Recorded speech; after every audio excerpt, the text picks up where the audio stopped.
It is a very good afternoon. It's Niall Boylan with you for the next hour or so. Better late than never, as they say. Sorry we are a little bit later today, 2 hours late actually, to be honest with you. But we have good reason, and all will be revealed during the week. I shall tell you all about it during the week. We have a very good reason to be late. Now, I do want to get straight to this. And you may know or you may not know about Rishi Sunak, of course, is the Prime Minister of the United Kingdom. And he's in a bit of a turmoil at the moment because he's trying to save money. And the biggest bill is, of course, social welfare, as it is here in Ireland. And that's why I thought I'd talk about this particular thing.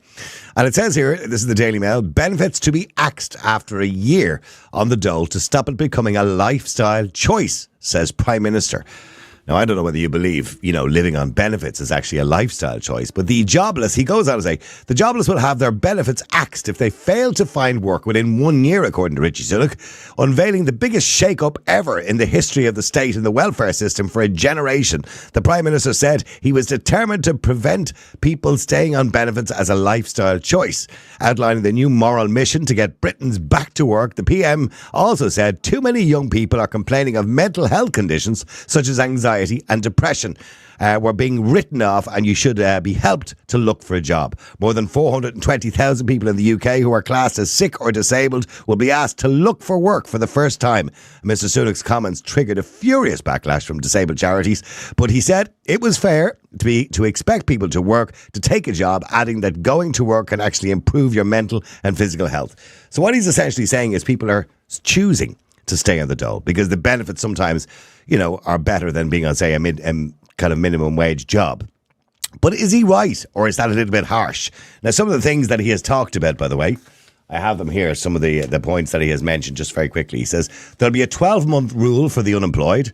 He basically plans will see people on the dole have their benefit claims closed after 1 year unless they can convince the job centre staff they're actively looking for work and willing to accept any job offer. Annie is highlighted, by the way. Personal independence payments. Hundreds of thousands of people with anxiety and depression will lose access to payments worth up to 700 quid a month. Same as here, people claim, for example, disability or they claim sickness if they're just depressed.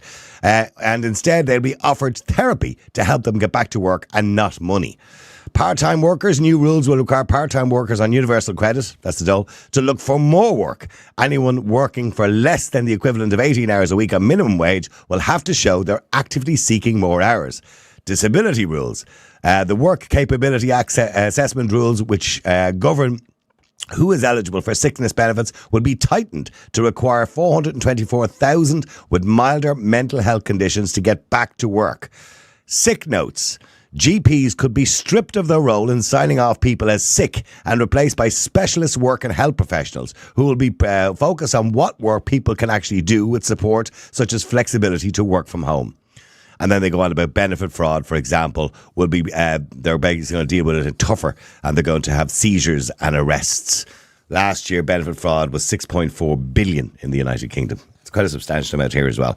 Okay, so the bottom line is, if you're out of work for over a year, your dole is cut off. Unless you can actually prove you will take any job. If you're sick and claiming that you're suffering from mental health problems, inverted commas, or depression or anxiety, as he says, you'll be cut off. And instead, you'll be offered therapy to get back to work, not money. And also, any GP who's signing you off as being sick when you're not actually sick, the kind of pain in the back thing, he'll be struck off and they'll get specialists to deal with you instead. A lot of stuff there, isn't there, really? But is it a bit harsh?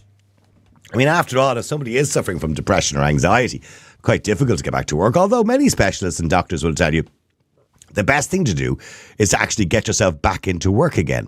Because sitting at home, I suppose, if you're feeling depressed or feeling down and you just can't get out of the house, that's probably not the best place for you. Getting yourself back out into the workplace and meeting people again is probably the best therapy you can get. And that's what a lot of specialists say. But then again, that's not for everybody. But I want to know, is this a bit harsh? He plans to save absolutely billions by doing this. He believes there are too many people living off welfare. Let me know what you think. The number is 085 100 22 55. That's 085 100 22 55. In this country, for example, at the moment, we have less than 5% unemployment rate. So that's 5% of people who are on job seekers. But we also have thousands of people who are claiming disability payments who probably could go out and work. They could do remote work, they could do desk jobs, for example, if they have a bad back. They could do different types of jobs, but they don't. they claim disability payments. Should we reassess all those people? Should we tell people if you're out of work for more than a year, you're off the dole? Should we do those things? Or is that a little bit harsh and too tough on people? Let me know what you think. The number is 085 122 55. Let me go to Sean first if I can. Sean, hi. How are you, Sean? Hey, Niall. Good. Is that a bit harsh, Sean, is it? Yeah, it is. I've a couple of issues with it. I suppose the first one is when you're looking at an area zero unemployment like we have in Ireland, the 5% or less. Yeah. Most people are at work. There are plenty of jobs available, but what happens when we go through the economic downturn, the cycles that we go through every 10 years or so? So in another 4 or 5 years, people start getting laid off and there aren't jobs available and you end up on the dole for more than a year because there simply aren't the jobs. But you've got this piece of legislation that says, oh, well, you're being cut off after a year. So well, I think they would have to reconsider it. I mean, if you go back to 2010 in Ireland, we had 15% unemployment. So, at a time like that, the government would have to reconsider those kind of, and be reasonable about things like that. But I think, but John, what he's more focused on is not so much the unemployed. It's people scamming disability. That's what he's more focused on. I don't know. I don't know the figures in England, but certainly when you look over here, I think an awful lot of it, you have to look at the reasons people have become unemployed and have to stay unemployed and what jobs are suitable. If we take in the last year, so we're expecting 10,000 job losses in Irish tourism because there's foreign nationals in the hotels. That's led to a 29.4% unemployment rate in Kerry alone. Those people can't just turn around and go out and get a job in tourism without travelling to Cork or Limerick. And at what stage you say these people have to travel for work, have to get a bus for 2.5 hours, two directions for work? I know there's people who travel to Dublin from Roscommon every day to work, but that's a choice. Whether you're forcing people into an 8-hour day with 2.5 hour travel each way, I think you have to consider that. And then, for the disability sector, I mean, when we're at full employment, I think you look at it and say, well, how many are really scamming the system and how much is it going to cost in legislation, in bureaucracy, in probably a new social welfare department to track this? How much are you going to spend to catch out the few people who genuinely They did this in the UK going back about 7 years ago. I remember talking around the radio. And what they did was George Osborne at the time, who was the Minister for Finance over there at the time, he basically reassessed everybody who was on disability. He wanted everybody reassessed again. And they found that 50% of people claiming disability were capable of working in some field. Now, okay, if you have a bad back, you'd have to have a job where you're sitting down, for example, or whatever it is. Or you could work from home if you're suffering from depression, maybe, or something like that. But look at all the things that are covered under disability. Alcoholism is covered under disability. Drug use is covered under disability. Mental health, anxiety. He's saying he's not accepting that anymore. You're not getting your 700 quid a month as far as he's concerned. We'll offer you therapy instead. This is the same guy who'll tell you then that health and safety is number one priority. I mean, if you're looking at an alcoholic, are they physically fit to drive machinery, to operate in and around machinery, to be driving for work, to be in a situation where they're put behind the wheel? There's the knock-on effects of these, a person under the influence of alcohol or drugs in work and being forced out to work by the government when maybe they should be in a care facility. Now, I would have no objection to saying, okay, you have an alcoholic, let's put them into an institution on the government dime for a month to get off the alcohol and then have a programme for back to work. I mean, that's something that should happen anyway. But do we cut people off from their dole payments because they're suffering from that injury? I watched a documentary one night and there was a girl on it who was obese, and it was called Life on Benefits, right? It's a documentary on ITV, and she was obese and she was claiming benefits, and her husband was actually a feeder. I'm sure you've heard of feeders, right? Oh yeah. Yeah, it's kind of weird fetish. Anyway, he was a feeder, she was obese, and she was aiming, this was her target, by the way, right? This is what she actually said. My target is to get to a point where I can't walk, right?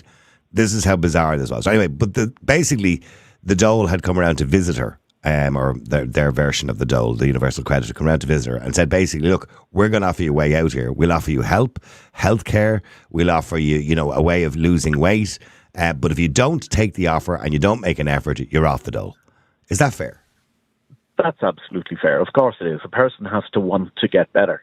But I think there's an awful lot of these situations where people can't get better. And like I said, I think that the instances of people that are faking it and faking it for long enough that they have an impact on the national finances, I think is a lot smaller than the amount of resources it takes to go out and fix that problem. I mean, you look at that, just take that one example of obesity, you need the inspector to go out, you need someone on the admin side, you need to pay for the extra healthcare, you're probably going to pay for a gym membership.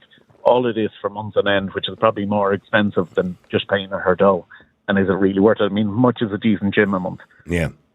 But in her case, it wasn't just her dole. It was his carer's allowance as well, because he was getting a carer's allowance because he was claiming he was her carer. Now, he was only about 27 and she was about 35. You know what I mean? I know a couple of families that have never worked in the whole entire life, and I just look at them and go, you should be disgusted with yourselves. I just ask the question, is there enough of them to make it financially beneficial? And will it change enough?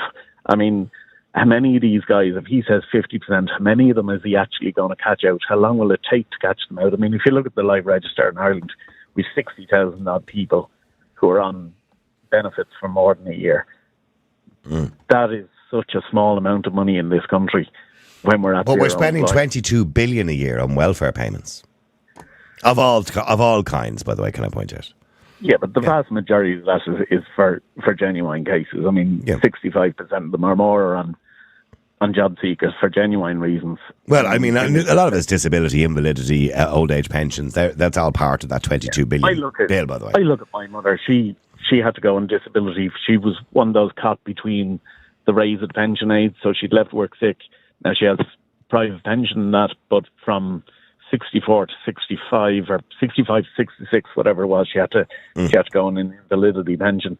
Do we really want to be sending people out to that type of person and examining them and putting through the hardship? And you look at people who are genuinely disabled. How many doctor's appointments? And by the way, I understand the point. I do understand the point you're making, Sean. But the government and the state do have a responsibility and a duty, by the way, to protect your taxpayers' money. So, if it means reassessing people to make sure people are not codding the system, that's what they kind of have to do to some degree. But I do understand the point you're making. Stay there for a second, Sean. Dave, Sean makes the point, it'd be hardly worth your while. Because I remember the famous story, of course, the revenue commissioners in Ireland, and I can't remember the exact figures, but don't quote me, so I'm making these up, right? But they were given this kind of amnesty to people who had offshore accounts at one stage. And then they did this whole investigation, which took 2 or 3 years, a whole team of people. And I believe they took in like 2 billion. That's how much they got. But it cost them 3 billion to get the 2 billion. Do you understand what I'm saying? The point Sean is making is to go around and doing all this, administrating all this would probably cost more than it would be worth to actually just handle out the money in the first place. Yeah, I kind of agree with that. I mean, when you consider how low our unemployment rate is at the moment, and then take the people who are fiddling the system out of that low number, administration costs, paying people to do it, chasing people. Then you have people who probably are genuine, but they'll be probably end up losing benefits for a while as kind of collateral damage. Does it really seem like it's worth it? And I mean, I always get weary when billionaires like Richie Sunak start talking about how it's people on the social welfare are taking all your money and not all of our buddies who are creaming it during COVID. I mean, do you remember they were giving out contracts in England, the likes of Matt Hancock and stuff, to the tune of billions to people who owned a pub because they were friends of theirs, Oh, that was happening here too. That was happening here too, by the way. No, it was happening here too, but you never notice that every time there's some sort of economic uncertainty or people are getting pissed off because they're being screwed left, right and centre, immediately it's turned on. No, lads, it's not us that's making up all the things. It's actually the 1 or 2 people down the road who don't work around the doors. They're the reason your life is so shit right now. I mean, and there is also the thing of the poverty trap, where there are people who just due to their own circumstances are on some form of welfare. But if they get a job, they lose some of the benefits that they have. And then actually working a full week isn't worth it for them. No, it's cheaper to stay at home. Yeah, it's cheaper to stay at home. Well, no, not even cheaper to stay at home, but even just cheaper to work part-time and claim 1 or 2 things, because the ceilings for a lot of these things are incredibly low, and they're not representative of the times we live in and the cost of everything nowadays. But is it harsh to turn around to people, and I'll read this one again. This is one of the main ones he seems to be going on about, okay?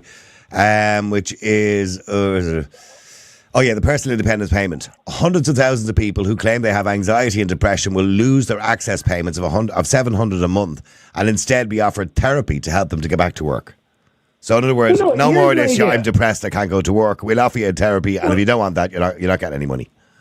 Yeah, but see, even like to put it like that, oh, I'm depressed, I can't go to work, it's being kind of flippant about it because, like, particularly for people with depression or anxiety, like, people don't read it because, like, so many people nowadays say, oh, God, my anxiety is that, right? Like, a real proper anxiety, like, disorder, like general anxiety disorder, social anxiety, can be crippling. Like, and I mean crippling to the point where you get such a bad panic attack, you genuinely feel like you're having a heart attack. Mm-hmm. Like, I got a panic attack that was so bad one day. I went over to my doctor and I was so sure I was going to be taken away in an ambulance. Oh no, I've often got the anxiety, the panic attack, the pain down the arm, the whole lot. Yeah, I've got it. Yeah, do you know what I mean? So just to say, some people are like, oh, look, and don't get me wrong, I am sure there are people milking it, and then they're fucking ruining it for everybody else. But there's no harm. But there's no harm in offering people therapy anyway, because I've spoken to some therapists on the air before in relation to people who are suffering from depression, and they say a lot of people could be helped by going to work. Sometimes that helps people. Come here, 100%. I couldn't agree with you more. Going back to work myself was probably the best thing for my mental health, was to get out, get doing something, feel like you're distraction. At the end of the day. Yeah, and look, and there's so many people wait. Yeah, Sean, sorry, go ahead. No, about 6 months ago, we had a guy in work who was feeling down. He was suicidal, and we got him to ring.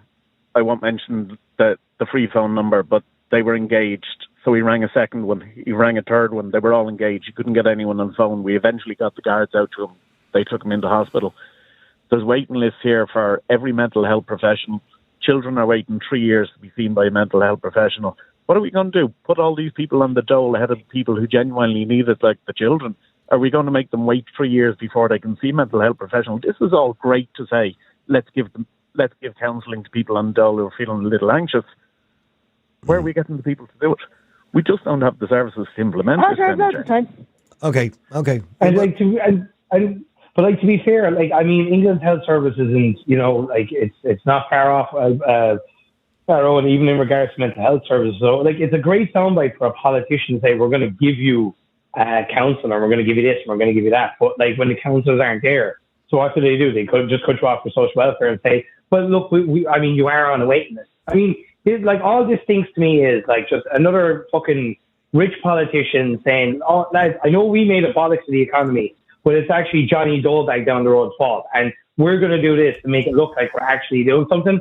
But it's them. If they're so worried about the economy, why don't they all announce that we're not going to claim our own benefits anymore? Because remember, politicians and people who work in public services get some of the best benefits in the country. So okay, why don't they talk about smashing all that stuff first? Okay, well, hang on a second, because I've just loads of people to get to. I want to come to Jessica and Lorenzo. Jessica, hi, how are you? Hiya.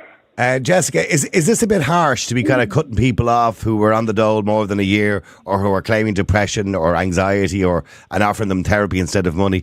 Is it a bit harsh? I mean, look, it sounds it, but look, as is that Dave on your line? Dave, yeah. Yeah. But look, like you said, there are the people who genuinely have issues, and I would say, look, help them as much as you can. But we all know that there are people out there who kind of milk it. I've known people in my life where they're I don't know if I can get another job because I have social anxiety.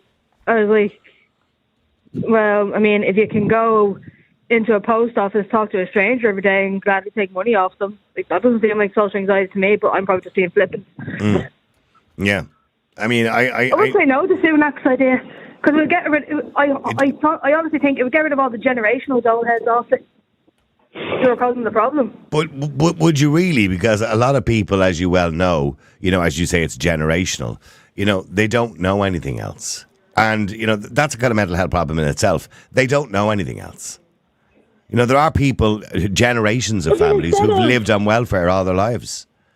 Instead of just giving whatever the amount is that they get, use that money to instead say, right, well, look, instead of collecting this money and spending it however you want, we'll use it to put you on a course. Have a look at whatever you want to do. Maybe there's something you might see you want to do. But they don't want to do anything. There are some people who just don't want to do anything. I have my own business. If they don't, then they're a lost cause. Now, some people are a lost cause. Some. It goes on the dole myself, and I'm going to be honest, I hated it. I absolutely hated it. I almost felt dirty being on it. I know. Feel that way. Yeah. No, I did. Like, I felt like. Talk to you soon, bye-bye. Oh my God. Yeah, sorry, go Huh? ahead. No, that's okay. That was just Morris coming on. Go ahead, sorry. Oh, okay. Yeah, no, I felt like I wasn't entitled to it almost. Now, I lost my job, like, through whatever means. Like, I don't want to get into that now, but I felt almost, like, dirty about it. I was upset about it. And my mum said, look, you've earned this. You lost your job through no fault of your own. Just use it until you got back on your feet. Yeah. But that's what it's for, isn't it? It's got a stopgap. It's what it's for, yeah. I got back into work about. I'm probably 110 times happier than I was when I was just sitting at home with nothing to do, looking at Indeed, thinking, "Oh God, is someone going to answer me?" Yeah. Yeah, no. I to be honest with you, I wouldn't last long in that situation, because I'd be bored, to be honest with you. I did actually attempt to go on the dole when I was 19 years of age, but my father worked, and at the time they used to means test it, and they offered me £5 or something like that, so I said, you're grand. But I do remember those days you had to go into Gardner Street in Dublin. And you're right. No matter how you could have 50 bats and wearing a Marnie suit, and you still feel dirty when you went in. But stay there for a second, because I want to go to Lorenzo. It sounds like a good idea. It does sound like a good idea as long as people aren't hurt by it. Sorry, Lorenzo. Hi. Hi, how are you, Niall? Jessica says, in principle, it sounds like a good idea, but is it a good idea? Well, I think that there are definitely people that they need help, and many other people that are exploiting the system. Mm-hmm. So it would be no problem. I'd say it would be a great idea to reevaluate everyone, and see who needs, who doesn't need. If you don't need it and you can work, off you go and work. Because there is otherwise there is no excuses. I mean, hearing from the people that people that were talking here, they know a lot of people that they need help. I know a lot of people that they don't want help. And when you go and say, there is a job off, why should I? If in my experience of 6-7 years in Ireland, I know only those people, well, there must be something wrong then. If I know only people that can work, but they don't want to work. And even listen to other people that are looking for people for work, they say the same. Nobody wants to come. I mean, I met a guy that he's a builder, that he wanted to expand his business, and he was looking for people. He got 3 people out, and as soon as they arrived, they said, sign up that we are not fit because we don't want to lose the job. We don't want to lose the dole. I was just going to mention that happened to me many years ago, my own business. And I'm going to come back to what Sean said a few minutes ago, that the administration costs, I agree with what you're saying. Everybody should be reassessed on a regular basis. Yeah. But unfortunately, the point Sean is making is it wouldn't be financially viable, because the amount of staff you'd need to do that. It's not true. It's not true, because that is an investment. You can't calculate how much will cost in 1 year. Obviously, the first year you're going to lose, but the following year, those people are working and are paying taxes. So they're going less people to be reassessed. And the people that were assessed this year, next year, are working and paying taxes. And they're not getting the dole. So then the price will go down, and they increase the taxes, and the revenue is going up. So it's not true. And the money that you're putting for the welfare can really be put on the people that are in need, not the people that are just lazy and don't want to work. I mean, well, Sean, that's a fair point. You will get it back. I know you're saying it's not worth it, but I mean, what the point Lorenzo makes actually makes a good point. Okay, you might have to put a bit of investment into it, and it'll cost you, say, $5,000 or whatever for this person to get them back into work. But all of a sudden, they're back working. You're not paying them anymore, and they're paying tax. Well, I just feel the people in Ireland who are out there to scam the system, I think they're always going to be a step ahead of the social welfare, so they'll go back into work for a month, 2 months, and then they'll get sacked, or there'll be something else, and they'll just go through the cycle again. I wouldn't have every confidence that they're going to find a job for life. Also on the money, I mean, if you pro-rata Rishi Sunak amount to Ireland, I know you can't really do it that way. It works out at about 461 million. We could cut a 461 off our budget in a lot better way. Take your pick of the NGOs, you'd save 461 million. I get it. I get the idea of, in theory, it's great. It's great for Spain. I just don't think the money's there in a small country like Ireland compared to Britain to be going to this much effort. Yeah. Do you think, by the way, he's also clamping down on benefit fraud? Now, currently in Ireland, if you're caught cheating the social welfare system, they don't bring everybody to court. They'll take 2 or 3 cases of the extreme per year, bring them to court, get a bit of press to try and frighten everybody else. If you're caught, committing benefit fraud, you end up just basically being asked to pay it back again over time. Do you think people should go to jail for benefit fraud? It's very common, by the way. Really common. That is, if you walk into a shop and steal X amount of goods, if you steal thousands from a shop, you might see a little bit of jail time. If you don't, you won't. So I suppose it's the same with social welfare fraud. How much was it for how long a period of time? And you don't get in the shop anymore, so that's the point. Yeah, you don't let me into the shop anymore. Yeah, but the difference here is, Lorenzo, if you're caught cheating your social welfare or benefit fraud, say you're claiming for something you shouldn't be claiming for 2 or 3 years, and they hand you a bill for say 30 grand, you can still claim social welfare because the state can't deny you. They can't deny you money because the thing about it is, if they don't give you social welfare, you'll starve. So they can't deny you social welfare. It can't be always a state problem. If you do it deliberately, you're doing deliberately. If it happened, it happened. It's the same way if you're killing someone and you didn't want to because it happened, you're charged in a certain way. But if you take a gun and shoot someone because you wanted, you're going to be charged differently. So if there is the will, that's the law. Like, if it happens, that's fine. It happens. You didn't know it. Slap on the wrist. Don't make it happen again. But if you're doing it on purpose, or you're doing 2, 3, 4 times, then it's not. I don't know if it's the same way in here and in Italy. But in Italy, we say that law do not take stupids. So if it's the law, you have to know it. Yes, you can't claim ignorance. That's the same here. You can't claim ignorance of the law. But Jessica, do you believe people should go to jail? Not in jail, because then you're not producing. Well, that's true. Yeah, Jessica, do you think they should go to jail? If it's a very, very extreme case, yeah. But if it's maybe like under anywhere between 500 and 1,000 to pay. Well, there was one case in the paper there recently of a woman that was claiming a carer's allowance for her mother for the last 5 years who is dead. Well, see, now that just seems. I want to say that's great, but at the same time, with the way things are at the moment, it's just I don't know, it's a tough one. But you can't deny as well now that there are people out there who almost make a career out of the system. Oh, they know the system. You and I probably don't know it very well. I wouldn't know what to do if I was in that situation. I know, but they know all the ins and outs. For people that argue, no, they just know they're entitled to. But being entitled to and just scabbing whatever bits you can are completely different. And I think it's the government's fault for making it that easy for some people to take advantage of it. So they kind of need to look at themselves and think, like, how the hell did we go wrong? And we can't go back now because there'd be outrage. Because you know what people are like, as soon as they hear the word cuts, everyone just starts going through the roof. Okay, well, hang on. Let me just go to Morris. Morris, this has caused a huge hoo-ha in the UK at the moment. Richie Sunak wants to save himself billions, and he's going to do that by reassessing people on disability. People who are depressed, you're not getting money anymore, you get therapy instead. And people who are on the dole more than a year, you're getting cut off, unless you can prove you've actually tried to get a job. Is he right? Is he right, or is it a bit harsh? I think he's wrong. I think he's very harsh. And to be honest with you, just going back through my life, when you look at countries that are in trouble financially and the government is imploding on itself, the first thing they do is turn on the people.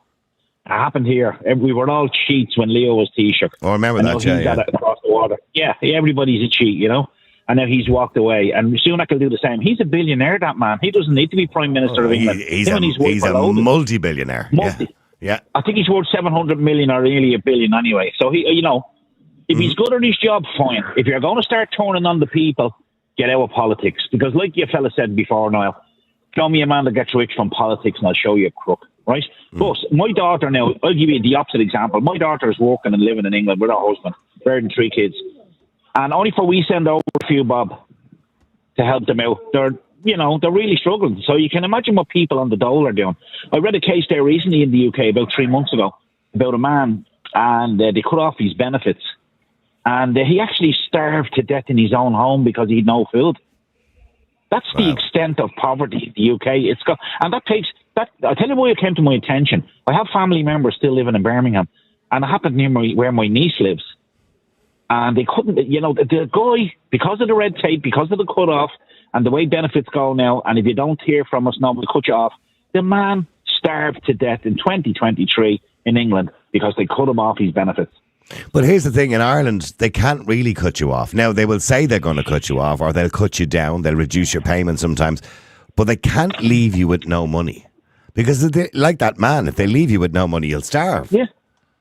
That's what happened to him. And even if you're guilty of fraud, I'm looking at a story here, by the way, and this is from 2022. A taxi driver who fraudulently claimed $345,000 in social welfare payments over the course of 12 years was sentenced for 2.5 years in prison. Now, he'll probably get out after a year. But in saying that, that's rare. I mean, that's obviously the extreme. Like, that's, it's nearly $500,000. You know what I mean? So God only knows what he was claiming. As part, exactly, and not only claiming, he was working as a taxi driver as well. Exactly, that's pure greed. That to me was a premeditated fraud. I'd lock him up for 5 years, or else I'd put him to work and make sure that he paid every penny back. Because I know taxi drivers that got involved with the property markets, and the banks came after them, and now they're working for the banks because they were given drive-by fucking estimates on buying property. Yeah, that chap you were talking about, by the way, who starved himself to death, can I just point out that might have happened anyway, because seemingly he was suffering from serious mental health problems anyway. Yeah, and then on top of that, they decide to cut his benefits. The very thing that was keeping him alive. Do you see what I mean? Do you see the way people are falling through the cracks? Mm-hmm. So you're nothing. I remember. But what harm is it going to somebody who, say, is claiming disability because they have a bad back, or claiming disability because they're an alcoholic, and saying, look, we'll offer you treatment, or you with the bad back, we'll get you a job where you can sit down, or you can work from home, or, you know what I mean, trying to help people to get back to work, because that's essentially what he's saying. Well, mind you, he's encouraging them by offering them, by saying to them, look, we can't keep giving you money, but we'll offer you therapy and we'll help you out here. Yeah, it's very true. Listen, if there's people that can help back into the workplace, by all means, and it's very motivating. Like, you're working all your life, I'm working all my life. But I think one of the things that happened during Boris Johnson's government's time was one of these ministers came out and made a statement. I thought it was horrific. I thought the man should have been flogged in public. He said, this COVID is really great. He said that there's so many pensioners dying. We're saving millions on pensions. Oh my what a disgusting human being. Oh, what a disgusting human Who said that? I didn't hear that. Who said that? Oh yeah, that's one of Boris Johnson's ministers when he was in government that time, when all the COVID was going on and he was in trouble. And this is the statement out of him, like the fellow that was caught messing around on his wife, and then he goes on celebrity, whatever. But hang on, Morris, we've done stuff like that in this country. You look, for example, the redress for the Magdalene laundries and the redress for the mother and baby home. You know as well as I do the reason that was delayed and kicked down the road was because the longer they leave it, the less people are going to claim it, because most of them will be all dead. You know what I mean? Exactly. And like the people in the starters that were left waiting 40 years for justice, and the people were unlawfully killed. What a shameful country we are. We can't look after the most vulnerable. But like somebody said, because it happened in a working class area on the north side of Dublin, nobody gave a shit at the time. And the people in power and the people that owned the property and were influential made sure they got their cut out of it. That was blood money that was paid out when that place burned to the ground. That was pure blood money. But getting back to the people that are under, that fall through the cracks, there is smart arses out there that do take advantage and make it. And I remember one fellow was caught in Cork for a €500,000 fraud benefit. And the reason they caught him was he got greedy and he found out that if his mother and father reached 100, they'd get 2,500 from the president. Off the president. Do you remember that? Yeah. In Cork. Yeah. And he what did he go to prison for? 9 months? $500,000. And you know what the barrister said in court? God love him, he has an addiction to gambling. All the money went to Paddy Power. Paddy Power should have been made to pay that money back because it was stolen money. But you look at the two lads there a while ago, they brought a body into a post office. Do you remember that, to claim a pension? Horrific. His uncle. Yeah. And they went to prison. Yeah. For not very long. But they dragged the dead body in. So, those two have mental health issues that they do that to an elderly man, Yeah. Absolutely. Okay, well, thanks for that, Morris, anyway, but you do think it's a bit harsh. Yeah. Sorry, Jessica, what are you trying to say? Yeah. I was just thinking Morris there, like in the St. That's 2 shots. And if you don't pay your television license, you'll get the bricks dropped on you. Like, where's the sense? Yeah. No. It's baffling. Yeah, but there is no kind of logic to the laws in this country. Sometimes there really isn't. Niall, who are you telling? Yeah, you can rob the country of millions in this country and not go to jail. And if you don't pay 160 for your television license, you'll find yourself in Mountjoy for a day. You know what I mean? Exactly. you may as well drop a nuclear bomb the way they go on. Yeah, absolutely. Mind you, less and less people are paying at the moment. Thank you for that, Jessica and Morris. Let me just go to Joe. Joe, hi, how are you? Good afternoon, Niall. How are you? Good afternoon to you, Joe. Sorry, can I apologise to everybody who's just tuned in? Sorry we're a bit late today. We're a little bit behind schedule. We had a few things to do, places to go, people to see, dogs to kick or buy. Sorry, Joe. Well, it's always good to have you on at any time, Niall. You know, you could be on at 1 o'clock in the morning. I'd still be listening to you anyway. I would. I know you would, Joe. Thanks very much, and I appreciate your support. You're an icon of this country, and I say if the day that you retire from broadcasting will be the end of our country, I tell you. Oh, don't say that, Joe. Don't say that. Because we need you now badly now. You and Ben Scannell and a couple of others to keep us safe from the wokerati. The wokerati. Yeah. The wokeratis, yeah, exactly, and that's what they are. Yeah, exactly. Okay, getting back to this, Joe. What Richie Sunak is suggesting? Do you think it's a bit harsh? Well, look, there's two sides to this thing, really. Look, I think I see where Richie Sunak is coming from, but to see, Morris just made some very valid points there, and you know, Morris is a very educated man. I think he's one of the most educated people who comes on the show. He's a man of good logic, and what he said there is very true. The problem we see in this country is that there's certain cohorts in this country are getting away with murder anyway. It's not just poor people, it's rich people. Like you have politicians there who are screwing the system, who are on huge amounts of money, who shouldn't be getting the amounts of money they're getting. And, you know, I do agree, like there is the logic too that there are some people, right, who don't want to work, who don't give two fiddlers, right? That's a very few, that's a kind of a small kind of a group really, you know. But the majority of people, look, I think, like you must remember too, the majority of people who are on welfare, like, are on it for a reason. The genuine cases, now I'm talking about. I'm not talking about the sconjos who are evading the system, like, you know. But I don't think this would work in this country, Niall, because I don't think the government or the authorities here have the balls to do anything about this, because you see it for years there. You had Varadkar coming out there about 6 years ago talking about ratting people. Remember when he said that? Yeah, they're cheating you or whatever it was. Yeah, that famous picture. Yeah, very, very interesting that he would say it, given that he was probably one of the biggest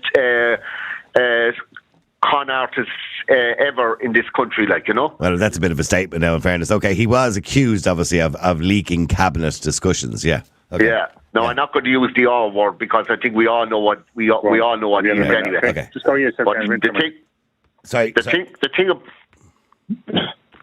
Go ahead, Joe. Go ahead, Joe.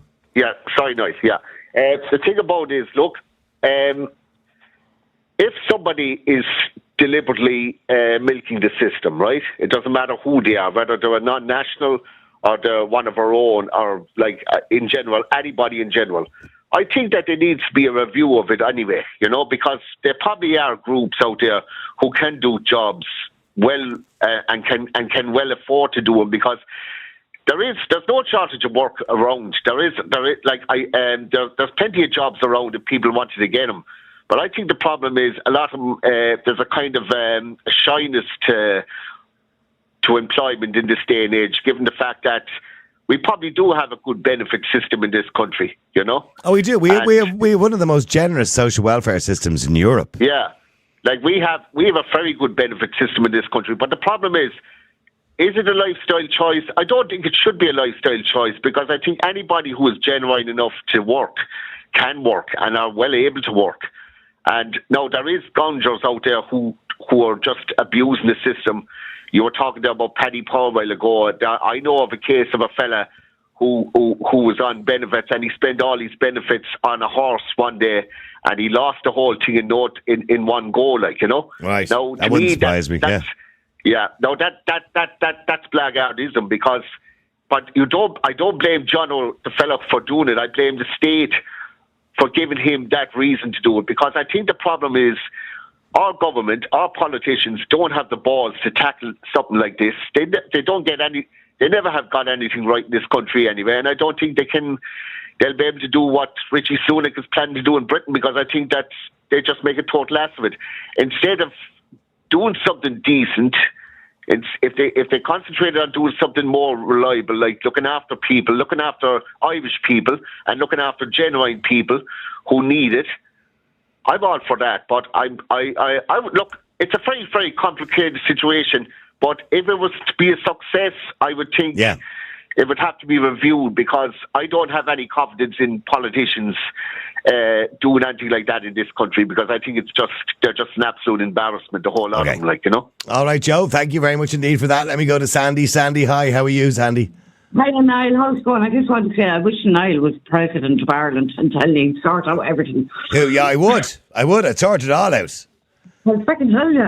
But anyway, right. As you know, I have a 30-year-old son, and he went over to America on, 3.5 months ago. He has a very bad scoliosis. It's actually gotten worse. He went over the walking stick, and he was pumped up to his eyes in painkillers. And when he came back, he got a letter saying that his social welfare was cut, because I had a plan with the Westmeath County Council to get a wet room and a bedroom downstairs for him because it's actually getting worse. And basically, we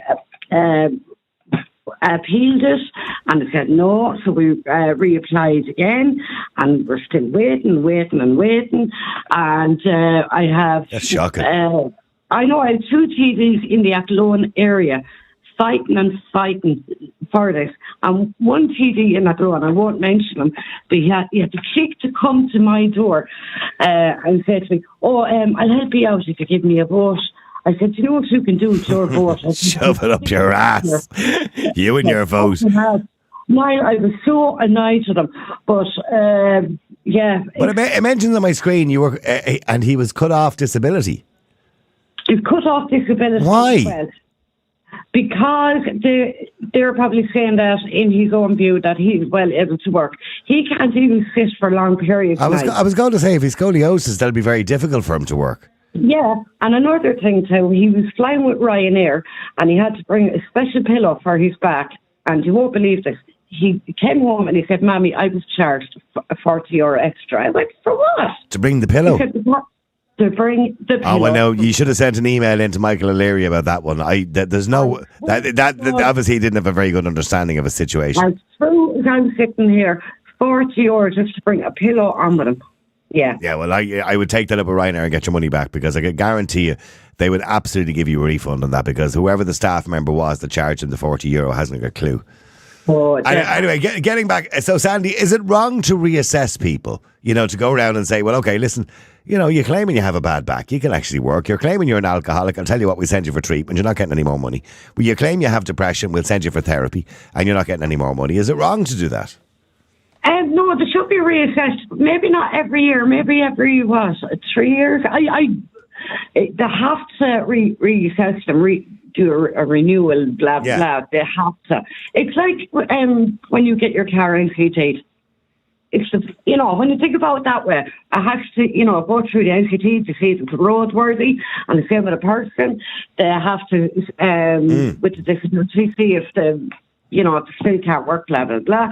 But I'm going to say it here, and I'm going to say it now, but there's people on methadone and this and that and the other on the claim of disability, and that really pisses me fucking off. And I'm sorry for cursing on your podcast, but that really pisses me off. No, no, you don't have to apologise. I understand why you're angry. I'd be bloody angry. No, it was me. And my young fella, he turned around and he said to me, "Mommy, I would love to work." He tried it, and he can't. He came down here the other day, and he was roaring, crying at 30 years of age, and I'm supporting him as well. I'm going out working, and I'm killing my arse off to do it. I'm a single parent, and I'm looking after him as well. At 30 years of age, I shouldn't have to do that.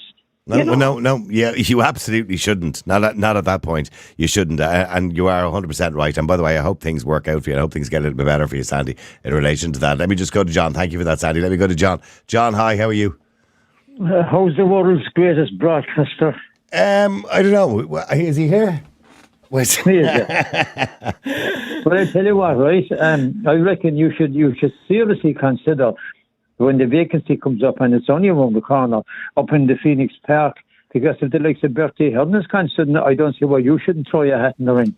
Yeah, I'm pretty sure there'll be a few in there. Peter Casey will probably be back running again, won't he? By the way, a little dicky word told me Ryan Tuberty was going to run as well, but there you go. Oh, for the love of God. No, I think you'd beat them all hands down. I mean, look at all the amount of subscribers and fans you've got. You'd walk it, man.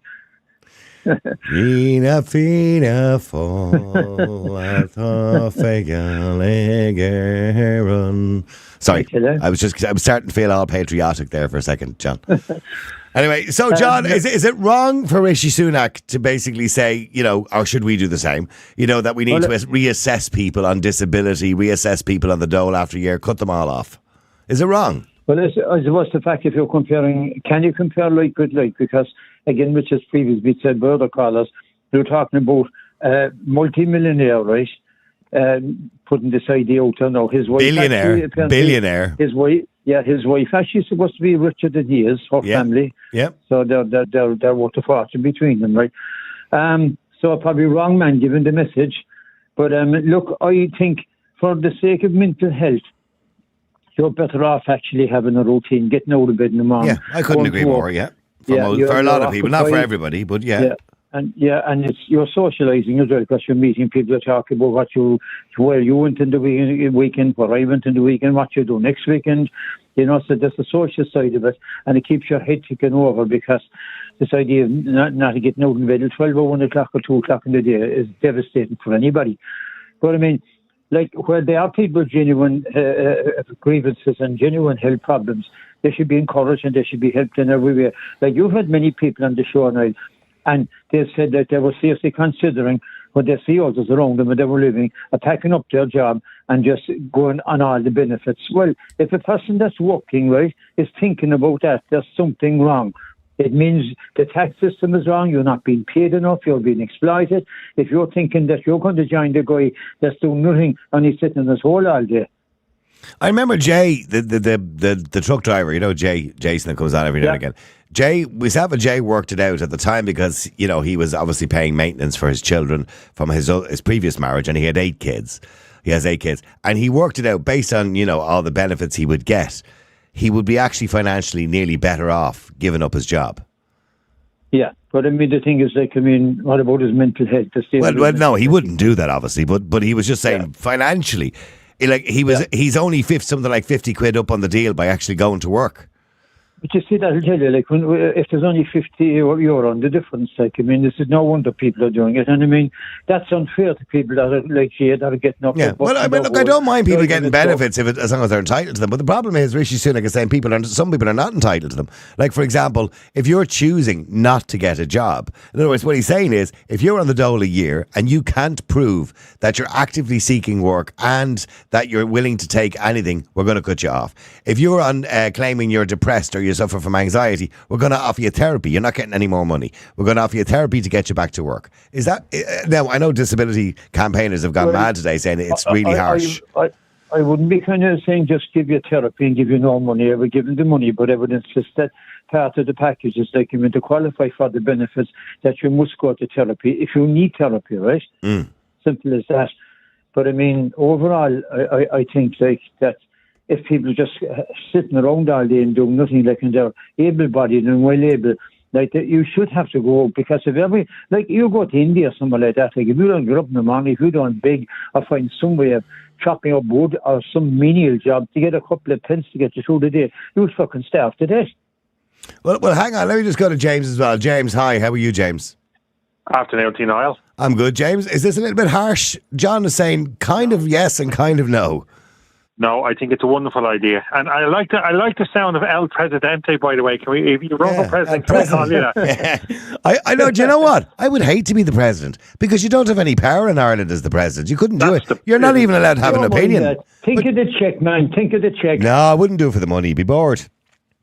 I wouldn't like. I don't even think I'd like to live in that big house in the Phoenix Park. I wouldn't like to. It'd be it's very empty and roomy, isn't it? I just wouldn't like. You mean the house with 92 rooms and no refugees living there? That's the one. Yeah, I wouldn't like to be living there. With deers all running around my garden and all sorts of things. Nah, That wouldn't be for me. No, I'd say Karen would love it. I believe when Higgins went in there, going back first time round, which is probably about 9 years ago now, isn't it? 9, 10 years ago. When was it the first time he went in? Anyway, I believe that he got an awful lot of work done, because a mate of mine works for the Office of Public Works, and he was saying the amount of work that was done in the place, the amount of money that was spent. Now, maybe it just needed it, I don't know, but there was a lot of money spent on the Oris. Up the Iris. No, sorry, James. Sorry, I'm going off on a tangent. James, you don't think it's harsh at all? No, cut them off. I know. I think it's a great idea, Niall, because and as someone else mentioned earlier on, this government won't touch it. See, the thing about it is UK politicians are not as much in contact as our politicians are here. Like in the UK, if you want to contact your MP, you have to write to them and all this and say, look, I need to discuss an issue, and it takes weeks.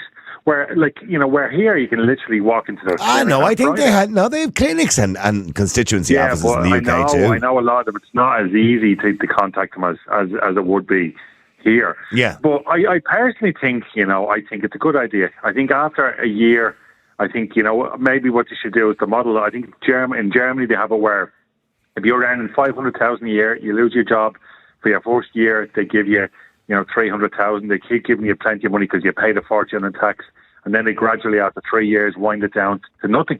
And I think it's the same system here. Because the amount of people you see now who are gaming the system, it's unbelievable the amount of people are gaming the system. Is it that bad, or is it just that we notice it? Do you understand? People say, it's not as bad as people think it is. It's not rampant. Oh, it is, Niall. It is.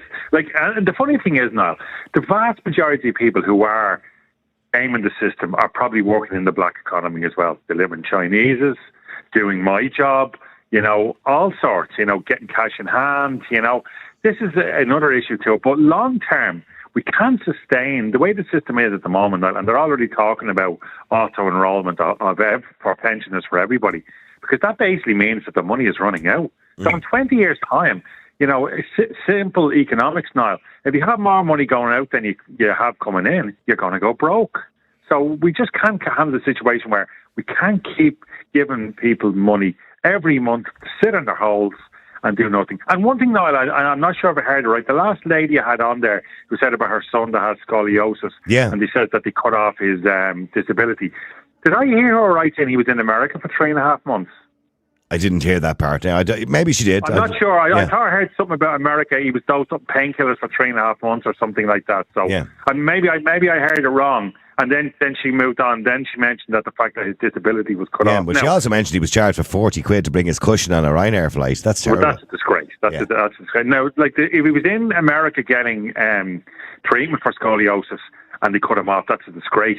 But he was in America on a jolly for 3.5 months staying with family. I'm glad they cut him off, because he shouldn't be over there if he is genuinely. Well, if you leave the country, by the way, for 3.5 months for any reason, if you're on disability, invalidity, the dole, any social welfare payment, you do lose it.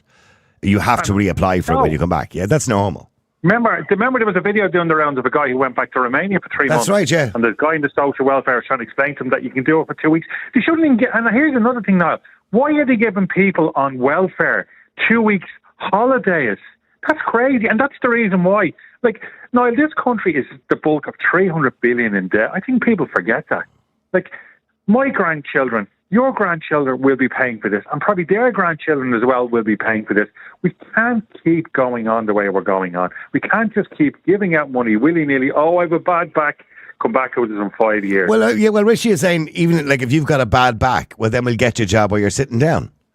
Yeah, perfect. Absolutely. Well, see, in England, they have a different system, by the way. Doctors write what they call, and over here we have sick notes. But in the UK, they have a new system now where a doctor writes a fit note. And a fit note basically means you're fit for certain types of jobs. Yes. You know what I mean? You can walk in Tesco on the tills. They sit down all day. You can drive a taxi. We sit down all day. There's plenty of jobs that are not that physically demanding that you could do that. Someone with a bad back, bad neck, they could do it. You know what I mean? They just don't want it. And why do they not want it? Because they're getting handed the bulk of $1,000 a month in cash. Some of them are probably living in rented accommodation, so that's covered for by HAP. They have a medical card.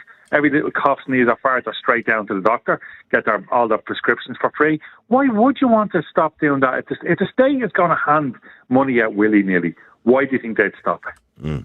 Okay, hang on, stay there. Let me go to Carl as well. Carl, hi, how are you? How are you, Niall? Carl, is it harsh? I mean, a lot of people are saying it's a bit harsh, but some people like James are saying, no, time enough, let's do this. No, look, it is a bit harsh, but as I said, the onus then is on the state to prove that you're fit for work. And what people don't realise is if a consultant has written you a letter, has given you a letter to say you are unfit for work, the medical doctors from the social welfare or the DHS over in England is not going to go against the consultant. It's very, very hard to get one doctor to go against another doctor. Mm. Yeah, and I'm looking here. Part of his rules, by the way, as well. GPs will be stripped of their role in signing off people as sick and replaced by specialist work and health professionals. In other words, if you're claiming disability, you won't be going to your GP anymore. You'll be going to somebody who works at the Department of Social Protection who's qualified to diagnose you. Right, I'll give you an example. I went in for a primary medical cert in 2007. I had an accident, I lost a leg and walk. Oh, so I heard that. I heard that. Sorry, Carl. Yeah, so a primary medical cert gives you the grant to purchase a car, right? So I have to buy an automatic car because I can't drive a manual now because I lost the leg. And the medical doctor sat in front of me and refused point blankly to sign that form, even though one of the criteria on it says the applicant must be without the use of one or both legs. Now, I only had one leg, so I was entitled to that form. But I fought tooth and nail to get that. And I'm assuming they examined you. Oh yeah, I was brought in for a medical exam every year. Every year I'm brought in for a medical exam. I was told when I had my accident in 2002 that I would be 6 weeks out of work. What happened? Can I ask, Carl, if it's not personal, what happened to you? I crushed my foot on a forklift in work. I was an engineer. Yeah. And then they left me in a car too long in the hospital. And the bone marrow just got washed out of the leg, so I had to have it amputated. Oh, God. Then I picked up an infection called hidradenitis suppurativa. And then I had to go above the knee. And then I got it in the groin. So I'm in and out of hospital all the time, getting this thing washed out all the time. I'm getting constant infections. And how is it now? But I have an infection. I'm on antibiotics again. Okay. I'm sure Elaine has been telling me, his car's gone to the doctors again. You give us a ring later. But no, just... I'm so sorry to hear you're going through that, Carl. That's dreadful. That's dreadful. No, look. I can't imagine what that would be like. There's people worse off than me. I just get on with life. I don't... What's it Basil Fawlty said when somebody said to him, there's people worse off than you, Mr. Fawlty? He said, show me them. I could do it a laugh.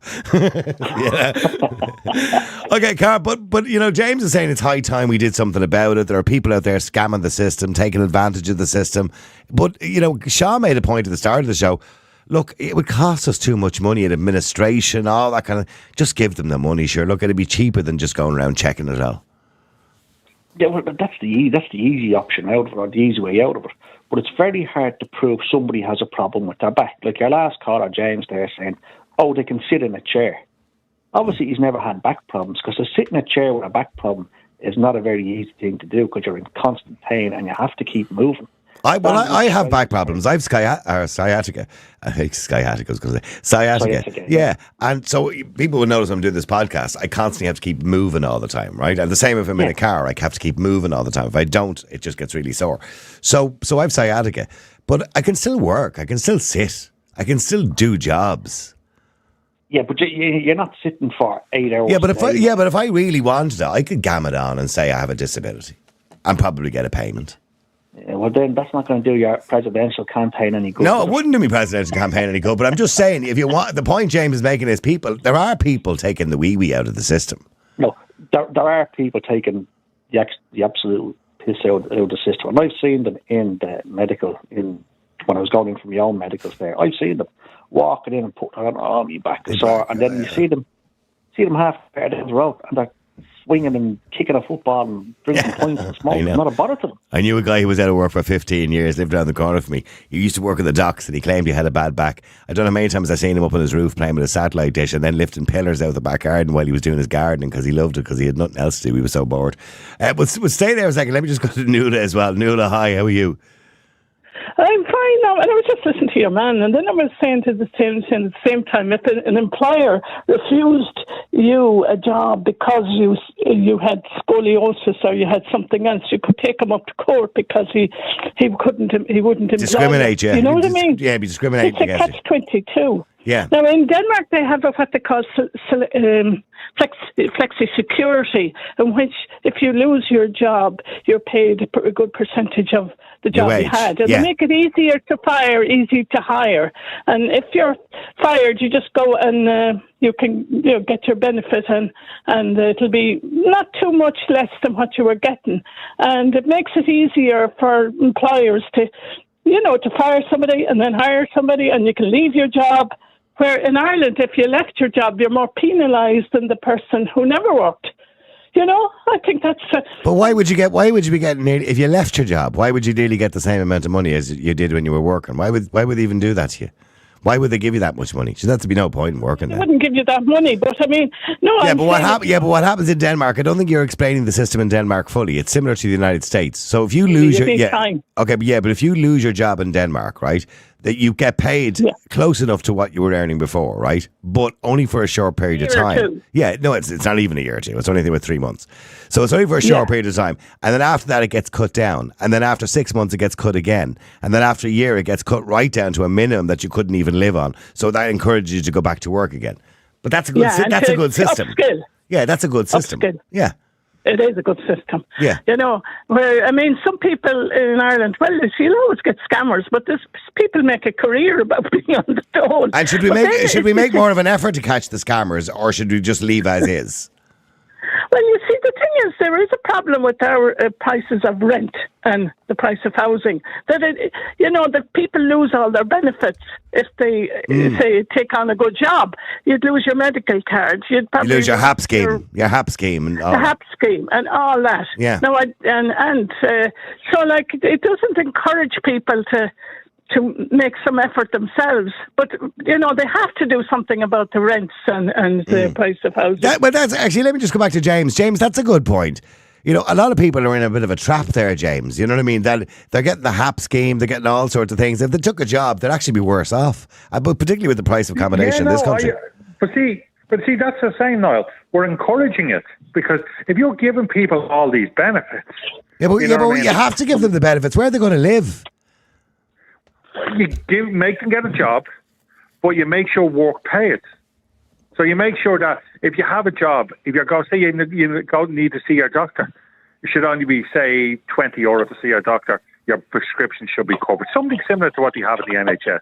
Something you should pay something towards it. It shouldn't be free. You pay something. 20 quid to see your doctor. And I think by, say, €20 or €30, it wouldn't encourage everybody just to go flooding to the doctor when they're, have a sniffle. And then you can get your medication, whatever it costs now, 150 or 2 quid, wherever it is. What you need to do now is as you mentioned Jay earlier on, I've heard Jay so many times, he sounds like a great guy.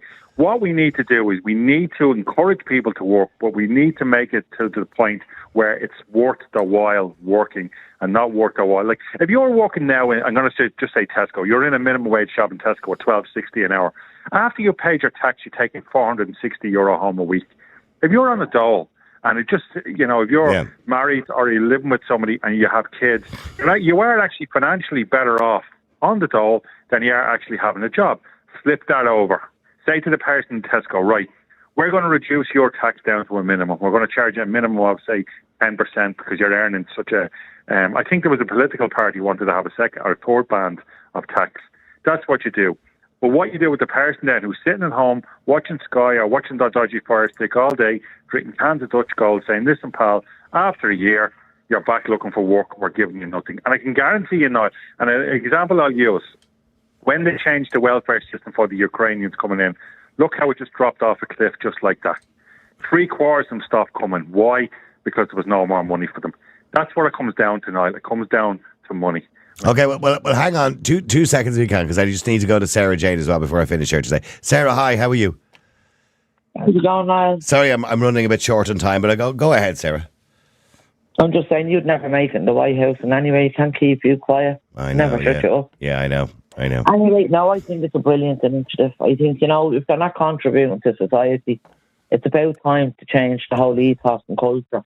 of the system and get them out there working. Because as long as we're talking about it, there's still people always going to be out there screwing the system. Yeah. You know what I mean? So things need to be done. I know you're talking about the UK, but the same thing, I think, would be brilliant if it was implemented in Ireland.